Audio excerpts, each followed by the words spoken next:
नमस्कार दोस्तों, स्वागत है आपका मेरे चैनल पे। दोस्तों बहुत बड़ी खबर आ रही है इंडियन नेवी की तरफ से, स्पेशली दोस्तों इंडिया के मल्टी रोल हेलीकॉप्टर प्रोग्राम से ये जुड़ी है। आज इसी के ऊपर बात करेंगे। चलिए दोस्तों शुरू करते हैं।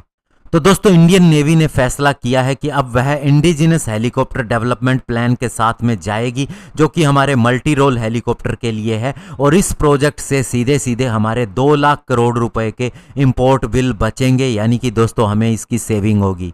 और दोस्तों आपको बता दें कि इंडियन आर्मी और इंडियन एयरफोर्स पहले से ही इस प्रोग्राम के प्रति कमिटेड थी, लेकिन अब इंडियन नेवी भी इसके साथ में एग्री कर गई है। तो ऐसे में अब इंडिया का मीडियम लिफ्ट हेलीकॉप्टर प्रोग्राम शुरू हो सकता है और ये हमारे बहुत से रोल निभाएगा, जैसे कि ट्रूप्स को ट्रांसपोर्ट करने के लिए हाई एल्टीट्यूड एरिया के अंदर, और साथ ही एंटी शिप और सबमरीन ऑपरेशंस को लेके। और दोस्तों ये Indian multi role helicopter programme schedule के हिसाब से ही गति कर रहा है। इसके दोस्तों स्केल मॉडल की टेस्टिंग शुरू हो चुकी है और जो सफल भी रही है। और साथ ही दोस्तों इसका जो पहली फ्लाइट होगी वो माना जा रहा है 2025-26 तक होगी। और अब इसका अगला स्टेप होगा दोस्तों इसके प्रोटोटाइप को बनाना, जिसके लिए फंड की भी जरूरत होगी। और माना जा रहा है इस प्रोजेक्ट के लिए अभी 10,000 करोड़ रुपए की जरूरत होगी। और ये हेलीकॉप्टर आने के बाद में हमारे रशियन ओरिजिन Mi-8 और Mi-17 को रिप्लेस करेंगे। और दोस्तों हिंदुस्तान एरोनॉटिक्स लिमिटेड के चेयरमैन आर माधवन का कहना है कि इससे न केवल हमारा बहुत बड़ा कॉस्ट बचेगा, जो पैसा हम बाहर देते थे वो बचेगा, बल्कि इस हेलीकॉप्टर के आने के बाद में इसके अंदर एक्सपोर्ट का भी बहुत बड़ा पोटेंशियल होगा।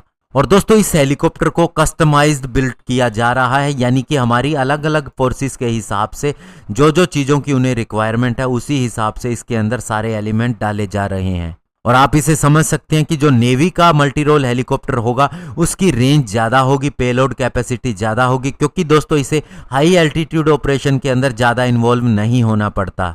और माना जा रहा है इस हेलीकॉप्टर के 2 वर्जन होंगे, एक एंटी सरफेस और सबमरीन रोल के लिए और दूसरा मिशन रोल के लिए। और मैराइन ऑपरेशन के लिए इसके अंदर एक स्पेशलाइज्ड गियर भी दिया जाएगा, सोनार दिया जाएगा और सी स्कैनर रडार भी दिया जाएगा। लार्जर स्केल पे ये एयरफोर्स आर्मी के जैसा ही होगा, लेकिन इसके कॉकपिट के अंदर काफ़ी ज़्यादा डिफरेंस होगा। और अभी प्लान की बात करें तो इसके 6 प्रोटोटाइप बनाए जाएंगे और बाद में दोस्तों इसे टेस्ट किया जाएगा आर्म्ड फोर्सेस के द्वारा। और अगर ये एक बार सफल होता है तो फिर बड़ी संख्या में इनका ऑर्डर भी दिया जाएगा HAL को। और जहां तक दोस्तों HAL की बात है तो ये ऑलरेडी एडवांस लाइट हेलीकॉप्टर बना चुकी है, लाइट कॉम्बैट हेलीकॉप्टर भी बना रही है जो लगभग तैयार है। किसी भी समय पहले 3 हेलीकॉप्टर सर्विसेज को दिए जा सकते हैं और लाइट यूटिलिटी हेलीकॉप्टर के ऊपर भी काम चल रहा है। और दोस्तों आने वाले 15 सालों में अगर हम हमारी फोर्सेस की रिक्वायरमेंट को देखें तो कम से कम 2 लाख करोड़ रुपए इन हेलीकॉप्टर्स के ऊपर खर्च किए जाएंगे। और दोस्तों इस IMRH यानी इंडियन मल्टी रोल हेलीकॉप्टर के बहुत ही यूनिक फीचर भी होने वाले हैं। आप देखेंगे कि इसका डिज़ाइन ऐसा होगा कि इसके अंदर 2 अलग अलग तरह के इंजन भी होंगे और वे एक साथ में ऑपरेट करेंगे।